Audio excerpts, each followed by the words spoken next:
This is the Hidden Killers podcast with Tony Brueski. Featuring author, psychologist, and daily contributor, Shavaun Scott. There's all these things you look at and go, what is going on here? But in reality here, this is a small apartment. They apparently all shared one bedroom together. Yeah.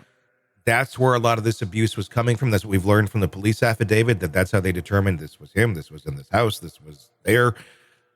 What are the odds that Jen Soto was completely clueless that her boyfriend was sexually abusing her daughter?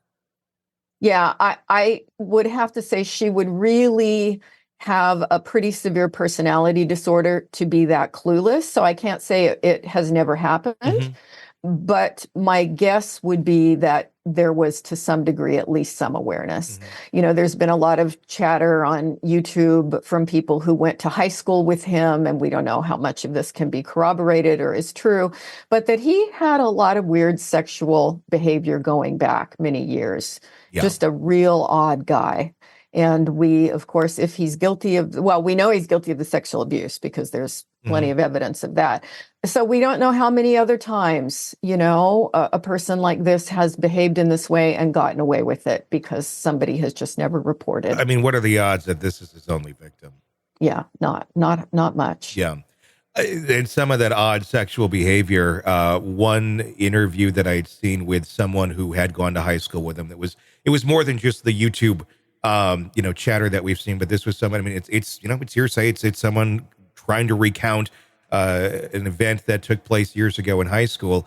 And I won't go too in detail, but, you have to say enough to get the point across that he was caught peeping at, I believe, one of his friend's moms. Mm-hmm. And he also carried around a soda bottle with his own semen in it.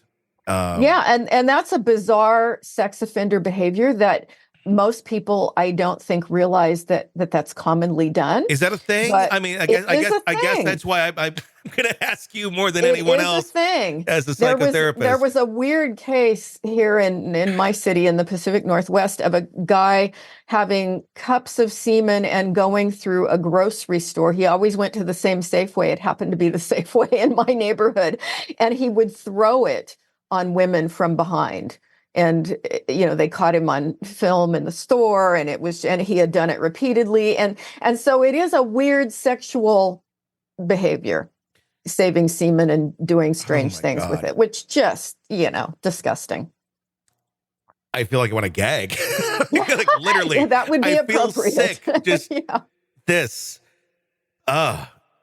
Yeah, he did. That one here did get arrested and go to jail, but I tell you, I never felt the same way about going to Safeway. Not exactly a safe way to shop now, is it? No. Safeway, we're now safer than ever. No more semen in aisle 7. Exactly. God. I'm assuming that this is indicative behavior of someone who was likely also abused. Or, I don't know, it's going to come out of nowhere for some people.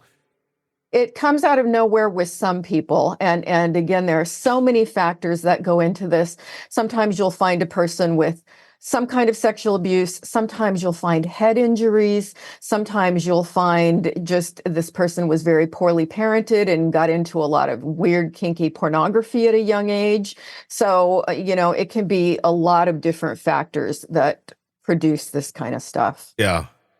Let's talk more about the deniable or the, plausible deniability or intentional deniability of a mom staying in this home. And let's assume that she does have some knowledge, at least as some clue, maybe not participating in the abuse, but is aware enough of it. Touch on that a little bit. I mean, what's going on with someone's mind that they would subject their daughter? I mean, I'm a dad to a little girl she's 11.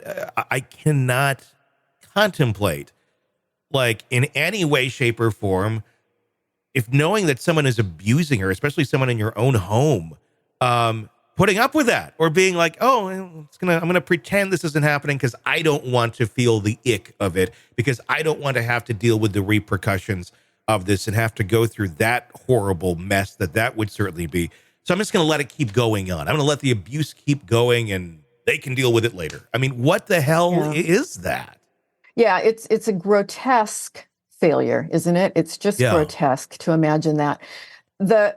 times I've seen that kind of situation happen. As I say, sometimes it can be just a really malevolent person who doesn't care. I don't think that's the most common time. But more often, it's a woman with a very dependent personality disorder. And she will do just about anything to keep her man.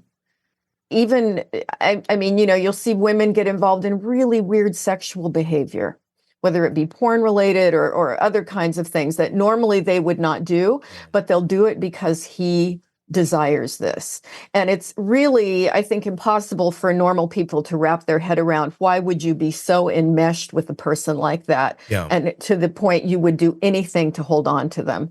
But that could be something that's going on here.